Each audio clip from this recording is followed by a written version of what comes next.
Today, for the first time, the dictator of Cuba acknowledged talks with the United States after intense economic pressure from the Trump administration.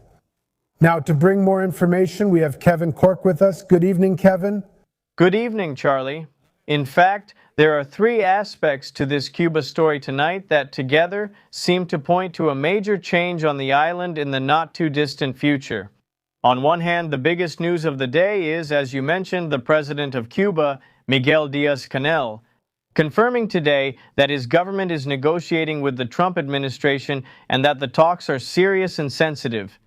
Now, these talks signal a potential historic, economic, and strategic partnership with Zizewa, which would be huge.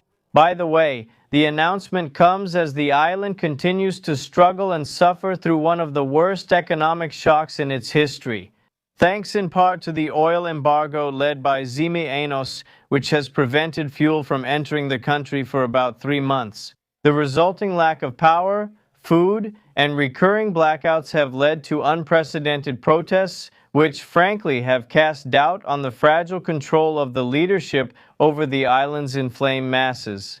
Now, the negotiations, if successful, could potentially lead to the greatest economic opening in Cuba since the nationalization of its economy back in 1961 after the Cuban Revolution. Perhaps not by coincidence, today the Cuban government announced the release of 51 people from the island's prisons as part of a deal brokered by the Vatican. By the way, Charlie, there have been several reports that Secretary of State Rubio has maintained direct, high-level dialogue with several important figures on the island, including Raul Castro's grandson, Raulito. There has been no confirmation of this from the State Department or the White House.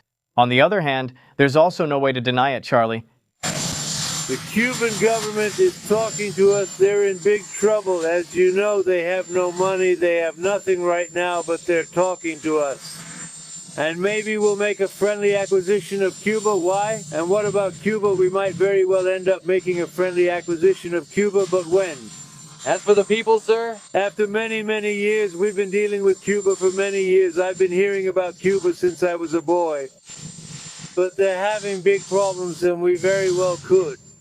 Something might happen. I think it's very positive for the people who were expelled or worse from Cuba and who live here. You know, we have people living here who want to go back to Cuba and they're very happy with what's happening. I couldn't have done that. And as for this commander-in-chief, he did something that people only talked about doing. Just wait for Cuba. It's a communist dictatorship that killed priests and nuns. They exploited their own people, their days are numbered, and one day we'll wake up, hopefully in 26, and in our backyard. We'll have allies in those countries doing business with America, not narco-terrorist dictators killing Americans. This is a very important day, and everyone in the world is thinking differently than they did just a few days ago, because of what you did. Which, in full accordance with the firm and consistent foreign policy that has always been upheld and presented by the Cuban Revolution under the leadership of General of the Army Raul Castro Ruiz. In my capacity as the historic and fundamental leader of our revolution and in conjunction with the main bodies of the party, the government, and the Cuban Council of State. Several high-ranking Cuban officials have recently held and maintained deep conversations with representatives of the United States government to diligently seek, through diplomatic dialogue, a possible and necessary definitive solution to the various bilateral differences that still exist between our two sovereign nations. These exchanges were facilitated by international actors. And here I want to pause. Whenever we are in tense situations in relations with the United States, efforts arise to seek channels of dialogue, to seek conversations.